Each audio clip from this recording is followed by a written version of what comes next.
Hello student, स्वागत है आप सभी का आज के सेशन में। चलिए स्टार्ट करते हैं हफ्ते भर की खबरों का रिवीजन। सबसे पहला प्रश्न आप सभी के सामने है। पुनर्गठित प्रधानमंत्री संग्रहालय और पुस्तकालय सोसाइटी के अध्यक्ष के रूप में किसे फिर से नियुक्त किया गया है? देखिए बच्चे, अपॉइंटमेंट से रिलेटेड आपका क्वेश्चन है। आपको पूछा है ऑर्गेनाइजेशन का नाम क्या है? प्रधानमंत्री संग्रहालय और पुस्तकालय, ठीक है, सोसाइटी। पहले इसका नाम जवाहरलाल नेहरू के नाम पे हुआ करता था, अभी जो है इसका नाम चेंज हुआ है। ये जो है आपका रीनेम हुआ है, इसे जो है आपका रिकंस्टिट्यूट किया गया है, ठीक है। तो प्रधानमंत्री संग्रहालय और पुस्तकालय, इसके अध्यक्ष के रूप में किसे चुना गया है? तो इनका नाम है नृपेंद्र मिश्रा। नृपेंद्र मिश्रा। अगला प्रश्न है, काबुई रोंगमोई नागा समुदाय के द्वारा मनाए जाने वाला गान नगाई फेस्टिवल ये कौन से स्टेट में मनाया जाता है? यही प्रश्न आपको इस तरीके से भी पूछा जा सकता है कि मणिपुर में गान नगाई जो फेस्टिवल मनाया जाता है ये कौन से कम्युनिटी के द्वारा मनाया जाता है? तो कम्युनिटी का नाम है आपका काबुई और रोंगमेई। काबुई और रोंगमेई। फेस्टिवल का नाम क्या है? गान नगाई, ठीक है। और आपका स्टेट कौन सा है? ये है मणिपुर, ठीक है। तो मणिपुर में मनाया जाता है गान नगाई फेस्टिवल। अभ्यास डेविल स्ट्राइक में भारतीय सशस्त्र बलों की कौन सी 2 शाखाएं शामिल थी? हाल ही में डेविल स्ट्राइक एक एक्सरसाइज हुई है और इस एक्सरसाइज में जो भारत की जो उत्तरी सीमा है, पाकिस्तान वाली और दूसरी आपकी चाइना वाली है ना, जो उत्तरी सीमा है, उत्तरी सीमा को देखने के लिए कि यहाँ पे भारतीय सेना की जो तैयारियां हैं युद्ध को लेकर के वो किस तरीके की हैं, उसको लेकर के बच्चे आपका अभ्यास डेविल स्ट्राइक हुआ है। तो आपको ये पूछा है कि डेविल स्ट्राइक में कौन कौन सी सेना थी। तो जैसे मैंने आपको कह दिया है कि भारतीय सेना थी, तो एक तो बच्चे भारतीय सेना थी और भारतीय सेना के साथ में भारतीय वायुसेना भी थी, ठीक है। तो एक तो आपका इंडियन आर्मी हो गया और एक आपका इंडियन एयरफोर्स हो गया, ठीक है। दोनों के द्वारा ये कंडक्ट करवाया गया था और किसी एक पर्टिकुलर जगह पे नहीं था, बल्कि भारत की जो उत्तरी सीमा है, ये पूरी की पूरी उत्तरी सीमा को चेकआउट करने के लिए जो है आपका ये अभ्यास डेविल स्ट्राइक था। अगला है Tamils A portrait of a community. ये एक बुक का नाम है, इस बुक के राइटर का नाम आपको पूछा हुआ है। ये बुक जो है किसके द्वारा लिखी गई है? तो इनका नाम है निर्मला लक्ष्मण, ठीक है। निर्मला लक्ष्मण राइटर है। बुक का नाम है the Tamils a portrait of a community. याद रखना, निर्मला लक्ष्मण के द्वारा इसे लिखा गया है, तमिल्स। अगला है गुड समेरिटन। गुड समेरिटन योजना का उद्देश्य क्या है? हाल ही में जो हमारे सड़क के राष्ट्रीय राजमार्ग मंत्रालय के जो मंत्री जी हैं नितिन गडकरी, उनके द्वारा ये एक स्कीम लॉन्च की गई है, ठीक है। और ये बच्चे जो आपकी स्कीम है ये पुरानी स्कीम है, लेकिन इसमें जो एक तरीके से पुरस्कार के रूप में जो राशि दी जाती है, धनराशि दी जाती है, उसमें जो है इजाफा हुआ है, उसमें बढ़ोतरी की गई है।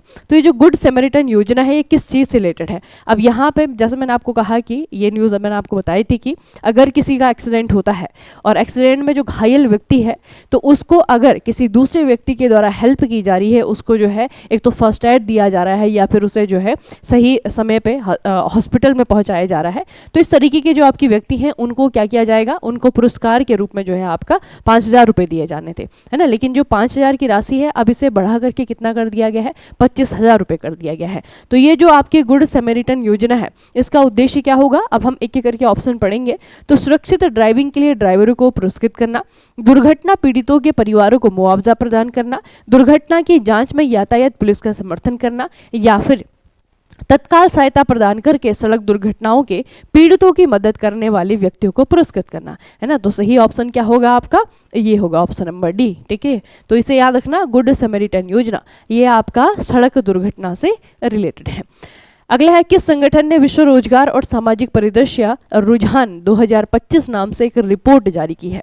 बच्चे, इस रिपोर्ट में बहुत कुछ है पढ़ने के लिए, पढ़ाने के लिए भी, ठीक है, लेकिन इसका डेटा अभी फ़िलहाल मैं छोड़ रही हूँ क्योंकि इस डेटा में जो है याद करने के लिए बहुत सारी चीज़ है।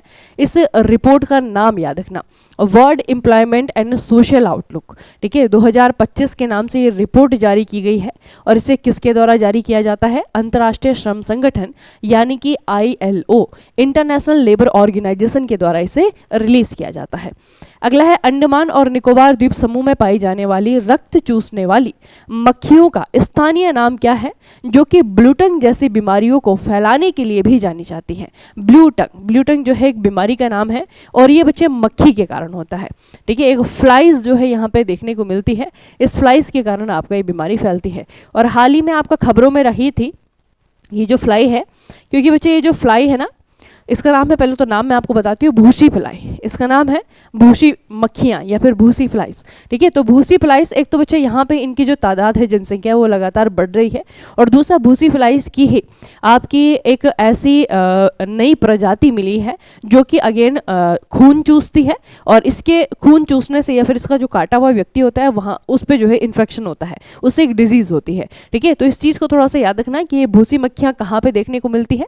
तो स्थानीय रूप से जो है आपके अंडमान निकोबार में देखने को मिलती है। रक्त चूसने वाली मक्खियाँ हैं और इनके काटने से जो बीमारी होती है उसे क्या कहा जाता है, ब्लूटंग बीमारी कही जाती है। ठीक है, तो इसे याद रखना बच्चे, ये आपका काफ़ी चर्चाओं में रहा था।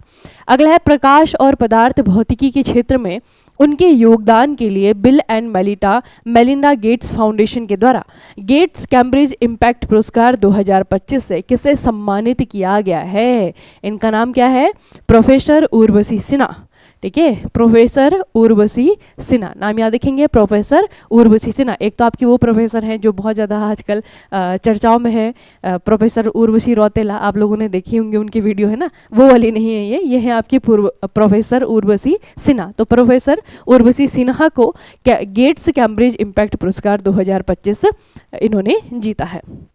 अगला है वाणिज्यिक दोहन और संभावित क्षति की चिंताओं के कारण विश्व स्मारक कोष WMF की जोखिमग्रस्त विरासत स्थलों की सूची में किस खगोलीय पिंड को जोड़ा गया है। देखिए बच्चे, विश्व स्मारक कोष, इसे कहते हैं WMF।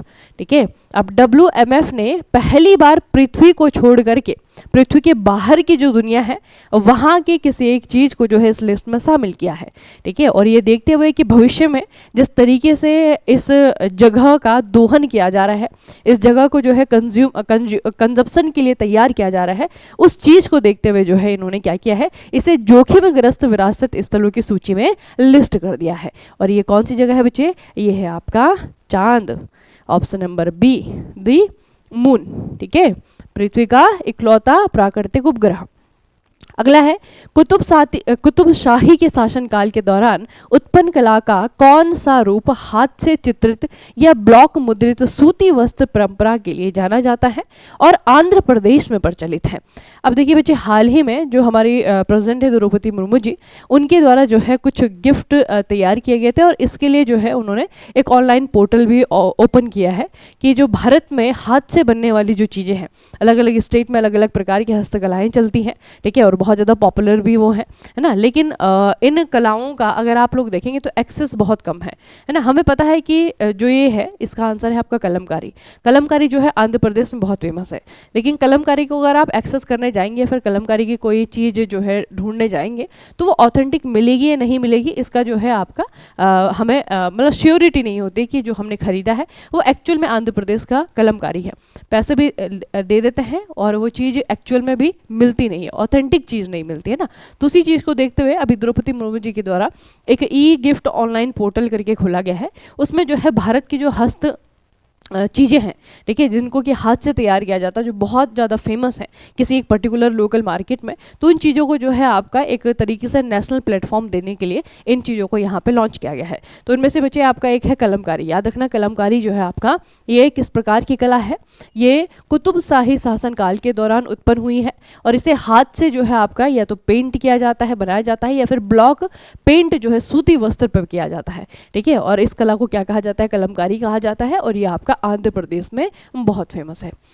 अगला है the word after Gaza. Book है, बुक के राइटर का नाम बताइए। द वर्ड आफ्टर गाजा बहुत इंपॉर्टेंट बुक है बच्चे, राइटर का नाम याद रखना, पंकज मिश्रा की बुक है। अगला है नेपाल के याला ग्लेशियर के किस दशक तक पूरी तरह लुप्त हो जाने का अनुमान है। नेपाल का याला ग्लेशियर, ये खबर मैंने आपको एक और इम्पॉर्टेंट न्यूज़ के साथ में जोड़ करके बताई थी।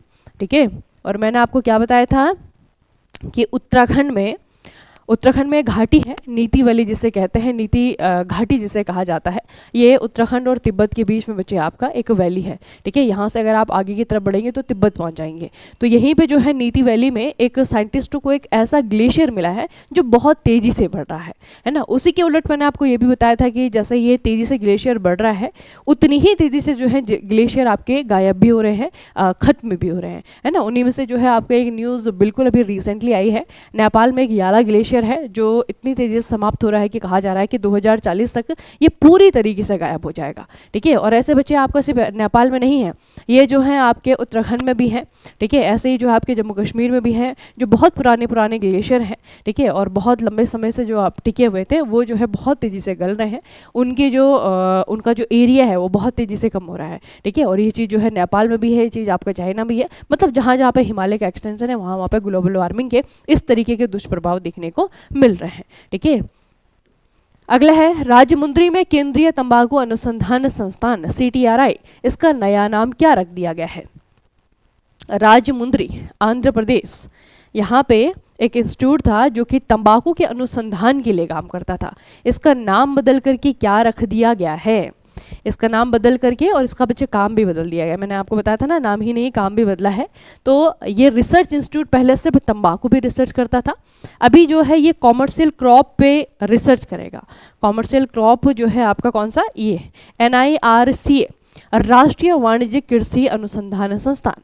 ठीक है, अब इसका नाम क्या रख दिया गया है? वाणिज्यिक कृषि अनुसंधान संस्थान। तो अब ये तंबाकू को छोड़ करके जैसे आपका हल्दी है, मिर्च है, बाकी जो कॉमर्शियल क्रॉप्स हैं उन पे भी अनुसंधान का काम करेगा। ठीक है, तो नाम भी बदल गया है और काम भी बदल गया है। अगला है 2024-25 विजय हजारे ट्रॉफी किस टीम ने जीती है? तो ये जो है कर्नाटका के द्वारा जीता गया है विजय हजारे ट्रॉफी। ये कौन से खेल से संबंधित है? क्रिकेट से संबंधित है। हाल ही में किस राज्य ने विश्व स्वास्थ्य संगठन यानी कि WHO से हटने की घोषणा की है? तो डोनाल्ड ट्रंप का जो है ये पहला डिक्लेरेशन था प्रेसिडेंट बनने के बाद में। ठीक है, और ये है आपका यूनाइटेड स्टेट ऑफ अमेरिका, संयुक्त राष्ट्र अमेरिका। अगला है IUCN रेड लिस्ट में भारतीय बाइसन यानी कि गौर, इसको किस संरक्षण स्थिति के अंतर्गत सूचीबद्ध किया गया है? अगर आपको खबर याद नहीं है तो थोड़ा सा याद करिए बच्चे, गौर, इसे इंडियन बाइसन भी कहा जाता है। झारखंड में एक टाइगर रिजर्व है, पलामू टाइगर रिजर्व। ठीक है, और पलामू टाइगर रिजर्व के अंदर जो है जो गौर की जनसंख्या है, पॉपुलेशन है, ये एक अच्छे रेट से जो है लगातार कम हो रही है ना, जो कि एक चिंता का विषय है क्योंकि गौर बचे ये प्रे है, किसका प्रे है? ये शिकार है, मुख्य शिकार है पलामू टाइगर रिजर्व में रहने वाले टाइगर का। तो बच्चे अगर टाइगर का भोजन खत्म हो जाएगा तो टाइगर भी जो है आपके खत्म होने के कगार में आ जाएंगे ना। तो गौर को बचाना बहुत ज़रूरी है हमारी फूड चेन को अच्छे तरीके से चलाए रखने के लिए। और IUCN की जो रेड लिस्ट है यहाँ पे इस जानवर को कौन सी सूची में रखा गया है? तो इसे यहाँ पे स्टेटस मिला हुआ है बच्चे वल्नरेबल का। ठीक है, वल्नरेबल यानी कि संवेदनशील। याद रखना, जो बाइसन है, गौर है, ये Palamu tiger reserve, Palamu tiger reserve, और यह है कहाँ पे? झारखंड में, झारखंड में छोटा नागपुर के पठार में ये आपका फैला हुआ है। ठीक है, इसे याद रखना, झारखंड में है Palamu tiger reserve. India open 2025 में पुरुष एकल का खिताब किसने जीता है? इंडिया ओपन का मतलब क्या है? ये बात हो रही है बच्चे बैडमिंटन की। ठीक है, तो बैडमिंटन में जो इंडिया ओपन हुआ है नई दिल्ली में, इसका फाइनल खेला गया था। विक्टर एक्सेल्सन इनका नाम है और ये है डेनमार्क के खिलाड़ी। ठीक है, इन्होंने सिंगल का जीता है। अगला है सोम शर्मा के द्वारा स्थापित उमा महेश्वर पंथ पर निम्नलिखित में से किसका प्रमुख प्रभाव था? देखिए बच्चे, उमा महेश्वर पंथ का मतलब क्या है? एक कल्ट, एक आइडियोलॉजी।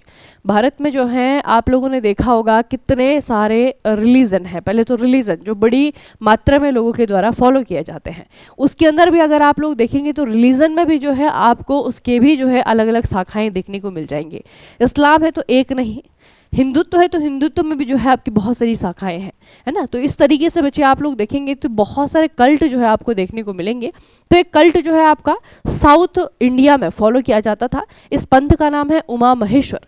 ठीक है, उमा महेश्वर कल्ट है और ये चर्चाओं में इसलिए रहा है क्योंकि उमा महेश्वर पंथ पर इनमें से एक जगह जो एंशिएंट उमा महेश्वर मेटल के स्कल्पचर हैं, ठीक है, वो भी मिले हैं। कहाँ पे मिले हैं ये आपका है तागुंजे, उडुपी जो है आपका कर्नाटका में बच्चे। ठीक है, तो कर्नाटका के उडुपी में ये जो उमा महेश्वर कल्ट था या फिर पंथ था, इसके कुछ स्कल्पचर मिले हैं जिसके कारण ये आपका चर्चाओं में आया था। ठीक है, तो ये जो उमा महेश्वर आपका पंथ है, इसमें पूछा हुआ है कि किसका प्रभाव था। तो इस पे आपका किसका प्रभाव था बच्चे?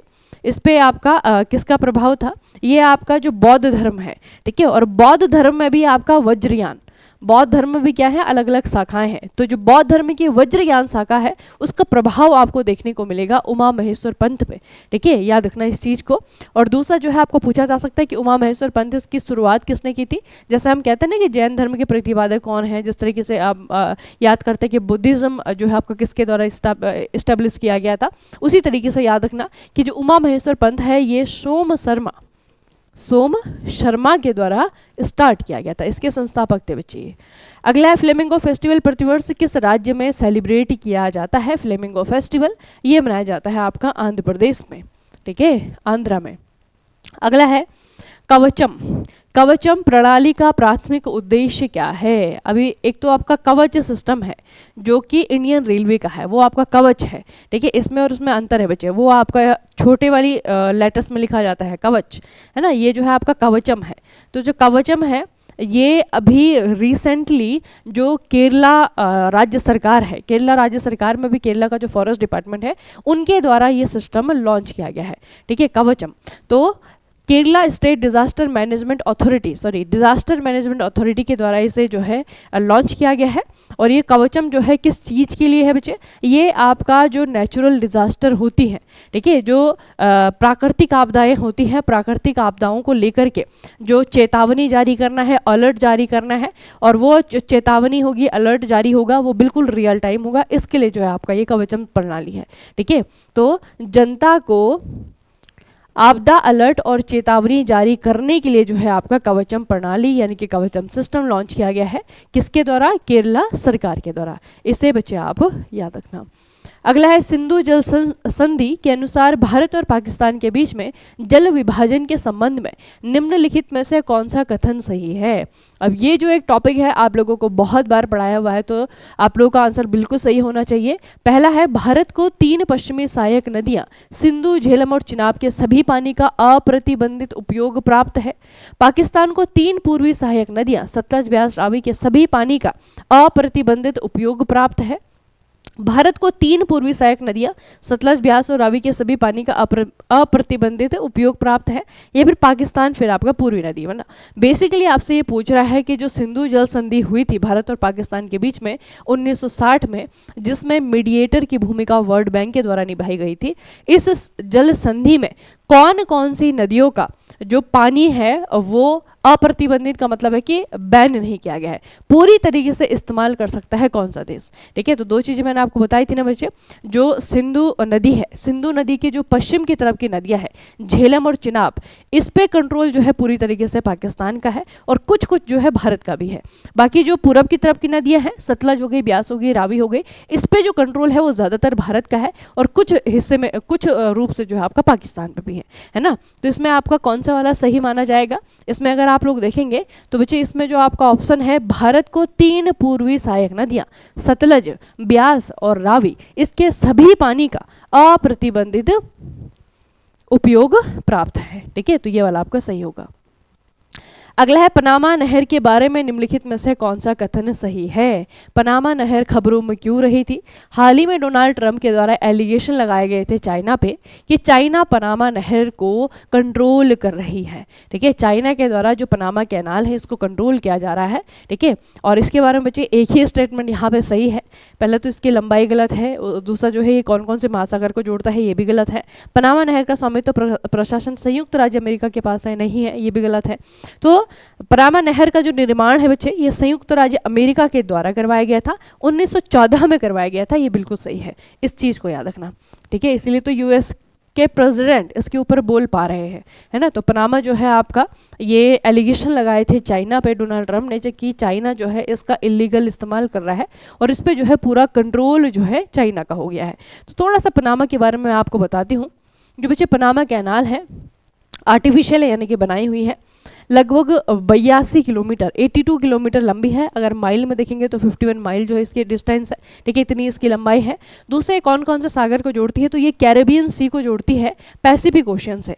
अगर आप यहाँ पे देखेंगे बच्चे, ये आपका पनामा कैनाल है, ठीक है, ये आपका पनामा है, ऊपर की तरफ आपका कैरेबियन सी है, नीचे की तरफ आपका पैसिफिक ओशियन है। इन दोनों को जोड़ने का काम जो है आपका पनामा करती है, ठीक है, इन दोनों को जोड़ने का काम जो है आपका पनामा नहर करती है। उसके बाद है कि इसे कंट्रोल कौन कर रहा है, इसका प्रशासन किसके पास है, तो it is now managed and operated by the Panamanian government owned Panama canal authority. ठीक है, तो जो पनामा की सरकार है वही से ओन करती है, वही से कंट्रोल करती है। ठीक है, तो ये जो है पनामा के बारे में आपको थोड़ा सा याद रखना है, किस किस को जोड़ती है कहाँ पे, और इस पे जो है किसका कंट्रोल है और इसे बनाया किसके द्वारा गया था। ठीक है, अगला है इंडियन ओशियन रिम एसोसिएशन यानी कि IORA। इसके महासचिव के रूप में किसे नियुक्त किया गया है? इनका नाम है संजीव रंजन। ठीक है, Indian Ocean Rim Association, Sanjeev Ranjan को इसका हेड हम बनाया गया है। उसके अलावा इस एसोसिएशन के बारे में ये याद रखना 1997 में इसे बनाया गया था और इसका हेडक्वार्टर कहाँ पे है आपका? मॉरिशस में है। ठीक है, मॉरिशस में इसका हेडक्वार्टर है। अगला है बच्चे, पांगसो दर्रा कहाँ पर स्थित है? पांगसो दर्रा कहाँ पर स्थित है? अगर आपको ये चित्र साफ साफ नजर आ रहा है तो आप लोग देख करके मुझे बता सकते हैं कि कहाँ पर स्थित है ये पांगसो पास। इस तरीके से पूछा जा सकता है कि भारत और कौन से देश के बीच में स्थित है। ठीक है, तो इंडिया म्यांमार के बॉर्डर पे बच्चे, भारत और म्यांमार की सीमा पर अगर आप लोग देखेंगे तो यहाँ पे आपको वो देखने को मिलेगा 505। और भारत में भी कौन सा वाला हिस्सा है ये है आपका अरुणाचल प्रदेश। अरुणाचल प्रदेश और म्यांमार के बीच में जो आपकी इंटरनेशनल बाउंड्री बन रही है वहाँ पे जो है आपका 500 पास है, 500 दर्रा है। अगला है, किस संगठन ने अंतर्राष्ट्रीय प्रवासी श्रमिकों पर वैश्विक अनुमान रिपोर्ट प्रकाशित की है?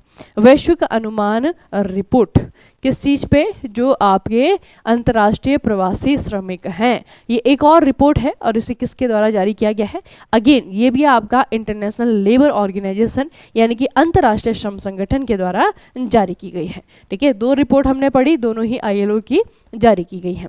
अगला है, हाल ही में किस पूर्व ऑस्ट्रेलियाई क्रिकेटर को ऑस्ट्रेलियन हॉल ऑफ फेम में शामिल होने का सम्मान मिला है?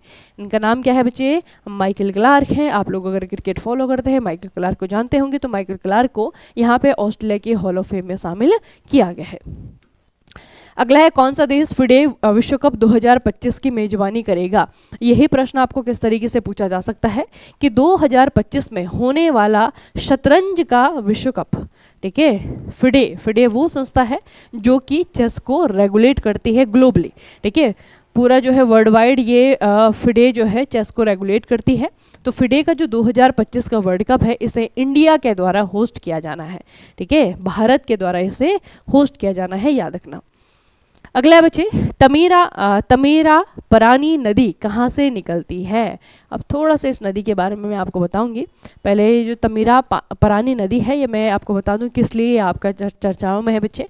तो ये जो है दक्षिण भारत में अगर आप लोग देखेंगे ये आपका तमिलनाडु है। तमिलनाडु में यहाँ पे एक नदी है, यह है आपका तमीरा परानी नदी। ठीक है, गल्फ ऑफ मन्नार में जाके गिरती है, मन्नार की खाड़ी में जाके गिरती है। तो इसके ऊपर जो है इसकी रिजुवेनेशन की बात हो रही है। तो जो हाई कोर्ट है यहाँ का तमिलनाडु का, उसका जो है अभी हाल ही में एक जुरिस्डिक्शन आया था, एक निर्णय जो है इस नदी के बारे में आया था। तो इन्वायरमेंट की दृष्टि से थोड़ा सा ये इंपॉर्टेंट है। ठीक है, तो बच्चे तमीरा पारणी तमिलनाडु की एकमात्र 12मासी निरंतर जल प्रवाह वाली नदी है, याद रखना। यह राज्य की सबसे छोटी नदी है। तमीरा पारणी अंबा समुद्रम तालुक में पश्चिमी घाट की पोथीगई पहाड़ियों से शुरू होती है और तिरुनेलवेली और थुडुकुडी जिले से होकर के बहती है और कोरकाई में मन्नार की खाड़ी में गिरती है। इस प्रकार यह एक ही राज्य में शुरू होती है और यहीं पे समाप्त होती है। ठीक है, तो इतना लंबा तो खैर इसके बारे में ऐसे पूरा याद नहीं करना है, इतना याद रखिएगा। तमिलनाडु से निकलती है, तमिलनाडु में कहाँ पे? पश्चिमी घाट से निकलती है और मन्नार की खाड़ी में जाकर के गिरती है। दूसरी खासियत क्या है इसकी कि ये नदी जो है आपका तमिलनाडु की हमेशा 12मासी नदी है ना, मतलब कि इसमें साल के 12 महीने ही आपको पानी मिल जाएगा। ठीक है, तो इस नदी का नाम थोड़ा सा याद रखना। और निकलती कहाँ से है? ओरिजिनेशन इसका क्या है बच्चे? ये है आपका पश्चिमी घाट। पश्चिमी घाट में भी पैथिगल पहाड़ियाँ। ठीक है, पैथिगल पहाड़ियाँ, पश्चिमी घाट। स्टेट भी याद रखिएगा तमिलनाडु। उष्णकटिबंधीय चक्रवात सीन से कौन सा देश प्रभावित हुआ है जिसके परिणाम स्वरूप रिकॉर्ड तोड़ बारिश हुई है? तो अभी जो है हाल ही में एक चक्रवात आया है, चक्रवात का नाम है आपका सीन। ठीक है, तो ये जो सीन चक्रवात है ये इसने हिट किया है ऑस्ट्रेलिया को। ठीक है, ऑस्ट्रेलिया। संयुक्त राज्य अमेरिका के 47वें राष्ट्रपति के रूप में किसने शपथ ली है? तो ये हो गए हैं आपके डोनाल्ड ट्रंप। ठीक है, इनका नंबर भी याद रखिएगा बच्चे, 47। सीआरपीएफ के नए महानिदेशक के रूप में किसे नियुक्त किया गया है? सीआरपीएफ के नए महानिदेशक बने हैं ज्ञानेंद्र प्रताप सिंह। ज्ञानेंद्र प्रताप सिंह, CRPF। 27वीं अंतर्राष्ट्रीय ग्लास कांग्रेस 2025 का आयोजन कहाँ पर किया जा रहा है? तो ये हो रहा है आपका कोलकाता में। अंतर्राष्ट्रीय ग्लास कांग्रेस 2025 कहाँ पर? कोलकाता में। अगला है, हाल ही में चर्चा में रहा ऐतिहासिक रत्नागिरी स्थल किस राज्य में स्थित है? अब थोड़ा सा पहले देख लेते हैं कि चर्चाओं में क्यों रहा। ठीक है, तो चर्चाओं में बच्चे Ratnagiri Buddhist site discovered Buddhist remains. अगर आप लोग देखेंगे रत्नागिरी जो है, यहाँ पे जो आर्कियोलॉजिकल सर्वे ऑफ इंडिया है यानी कि ASI है, इनके द्वारा क्या किया गया है, कुछ बुद्धिस्ट रिमेन्स यहाँ पे मिली हैं। ठीक है, और ये जो है आपका ऑलरेडी बच्चे ऑलरेडी जो है ये बहुत फेमस जगह है इस चीज़ के लिए, यानी कि बुद्धिस्ट साइट जो है इसे माना ही जाता है। ठीक है, तो थोड़ा सा आपको ये भी याद रखना है कि ये है कहाँ पे। ठीक है, ये भी आपको याद रखना है कि ये कहाँ पे है आपका, ये है उड़ीसा में। तो रत्नागिरी जो है आपका, रत्नागिरी ये बुद्धिस्ट साइट है और यहाँ पे हाल ही में कुछ बुद्ध धर्म से रिलेटेड रिमेन्स यहाँ पे मिले हैं, कुछ चीज़ें जो हैं उससे रिलेटेड मिली हैं। अगला है, जनजातीय मामलों के मंत्रालय ने प्रधानमंत्री जनमन पर जिला मजिस्ट्रेट यानी कि DM इसका राष्ट्रीय सम्मेलन कहाँ पर बुलाया था? ठीक है, तो बच्चे ये आपका नेशनल लेवल का सम्मेलन है। ठीक है, नई दिल्ली में जो आपका भारत मंडपम है, यहाँ पे प्रधानमंत्री जनमन पर जिला मजिस्ट्रेट जितने भी आपके जो DM हैं, डिस्ट्रिक्ट मजिस्ट्रेट हैं, ठीक है, उनका एक सम्मेलन यहाँ पे हुआ है भारत मंडपम यानी दिल्ली में। ठीक है, याद रखना अपनी तरीके का बच्चे, आपका DM का एक सम्मेलन होता है, नेशनल लेवल पे होता है, जिसमें कि सारे के सारे जो डिस्ट्रिक्ट मजिस्ट्रेट हैं हमारे पूरे देश के, वो यहाँ पे हिस्सेदारी करते हैं। हाल ही में चर्चा में रही परले मिसाइल किस तरीके की मिसाइल है? तो परले मिसाइल जो है इसका भी सफलतापूर्वक परीक्षण किया है DRDO ने। ठीक है, और इसकी खासियत क्या है, कहाँ से कहाँ जाती है? तो ये आपकी जो है सरफेस टू सरफेस मिसाइल है। ठीक है, परले जो है सतह से सतह में मार करने वाली मिसाइल है। अगला है, पहला अंतर्राष्ट्रीय ओलंपिक अनुसंधान सम्मेलन का आयोजन कहाँ पर किया जाएगा? पहला अंतर्राष्ट्रीय ओलंपिक अनुसंधान सम्मेलन, ठीक है, अनुसंधान क्या है बच्चे, ये सम्मेलन है, और ये होगा आपका गुजरात में। गुजरात में कहाँ पर? गांधीनगर में। गुजरात में गांधीनगर पे अंतर्राष्ट्रीय सम्मेलन किया जाएगा ओलंपिक अनुसंधान को लेकर के। अगला है, हाल ही में भारत का शीर्ष शतरंज खिलाड़ी कौन बना है? तो अर्जुन अरिगेसी को पीछे छोड़ करके जो है D गुकेश बने हैं शतरंज के नंबर 1 खिलाड़ी। ठीक है बच्चे, रैंक के हिसाब से ऊपर नीचे जाते रहते हैं, लेकिन फिलहाल जो है D गुकेश आपके पहले नंबर पे है। अगला है, हाल ही में किस शहर के वर्जिन नारियल तेल को भौगोलिक संकेत GI टैग से सम्मानित किया गया है? ये कौन सी जगह का नारियल तेल है? तो ये है आपका निकोबार का। ठीक है, निकोबार का। अंडमान और निकोबार आएगा तभी भी आपका सही आंसर होगा, लेकिन अंडमान अलग आइलैंड है, निकोबार आपका अलग आइलैंड है। ये जो आपका तेल है वर्जिन कोकोनट ऑयल, ये आपका कहाँ का है? निकोबार का है, जिसको कि GI टैग दिया गया है। पीयूष गोयल ने किस साल तक लगभग 10,000 GI टैग हासिल करने का लक्ष्य रखा है? कौन से साल तक 10,000 GI टैग हासिल करने हैं? और ये आपका 2030 तक। ठीक है, 2030 तक पीयूष गोयल जो हमारे अभी वर्तमान में कॉमर्स इंडस्ट्री के मंत्री हैं, उनके द्वारा ये लक्ष्य रखा गया है 2030 तक, 2030 तक। अगला क्वेश्चन है, किस राज्य का परिवहन निगम स्वच्छ और सुंदर बस स्टेशन अभियान शुरू करने जा रहा है? किस राज्य का परिवहन निगम स्वच्छ और सुंदर बस स्टेशन अभियान, ये कौन से स्टेट के द्वारा लॉन्च किया जा रहा है? तो ये है आपका राजस्थान। ठीक है, राजस्थान के द्वारा स्वच्छ और सुंदर बस स्टेशन। अगला है, भारत सरकार के द्वारा हाल ही में लॉन्च किए गए एंटिटी लॉकर का क्या उद्देश्य है? ये बच्चे आपका एक इंपॉर्टेंट है। एंटिटी लॉकर क्या है? बेसिकली फिजिकल लॉकर नहीं है, जैसे कि बैंक में होता है ना, उस तरीके का लॉकर नहीं है। ये आपका जो है एक डिजिटल लॉकर है। ठीक है, जैसे डिजी लॉकर होता है जिसके अंदर आप अपने डॉक्यूमेंट को जमा करते हैं, उसी तरीके से ये आपका एंटिटी लॉकर है। लेकिन ये क्या जमा करेगा, इसके भीतर क्या क्या चीज़ें होंगी?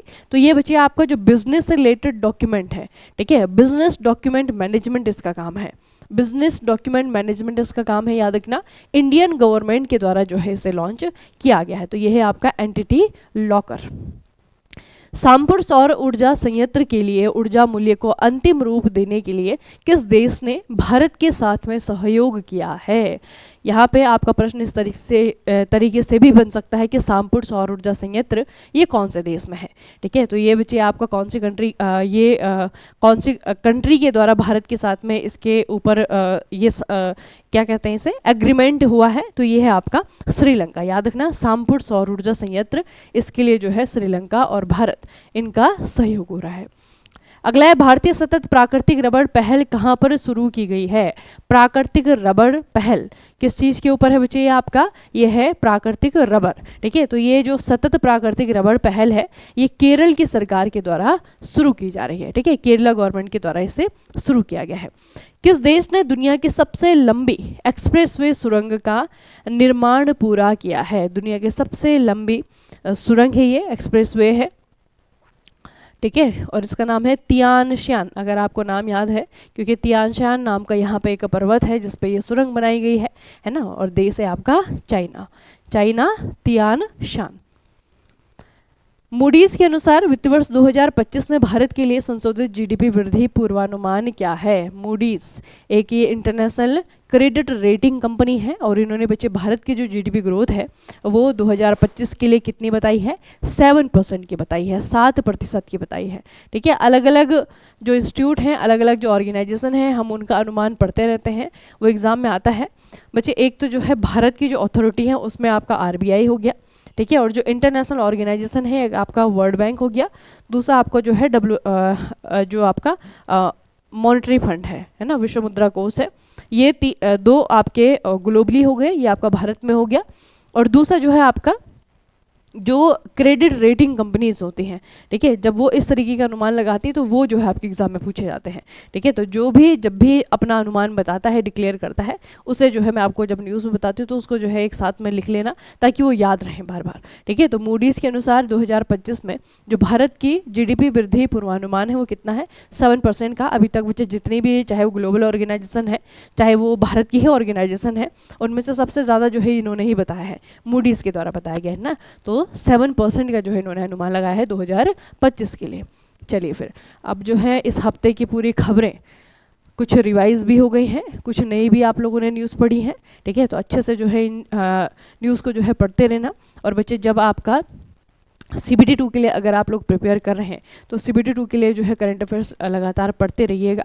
ठीक है, जो पिछले 1 साल के जो करंट अफेयर्स हैं उनको रिवाइज भी करना है। ठीक है, और जो आपका ये मत सोचिए कि ये वाले महीने आपके लिए इंपॉर्टेंट नहीं है, क्योंकि रिजल्ट के बाद में अगर आपको 1 महीने का भी समय मिलता है तो रिजल्ट से पहले का जो करंट अफेयर है वो आपके लिए इंपॉर्टेंट रहेगा, है ना। तो वो महीने कौन से होंगे ये हमें नहीं मालूम, आपको नहीं मालूम, तो इसलिए जो है लगातार इन महीनों को पढ़ते जाइए और जो पिछले आपके महीने हैं उनको जो है रिवाइज करते जाइए। जिस तरीके से आप लोगों ने CBT 1 के लिए पढ़ा हुआ है बस वही महीने जो है आपको रिवाइज करने हैं। ठीक है, चलिए फिर मिलते हैं आप सोमवार की कक्षा में। तब तक के लिए पढ़ते रहिए, बढ़ते रहिए, अपना खूब सारा ख्याल रखिएगा। आप सभी का बहुत बहुत धन्यवाद।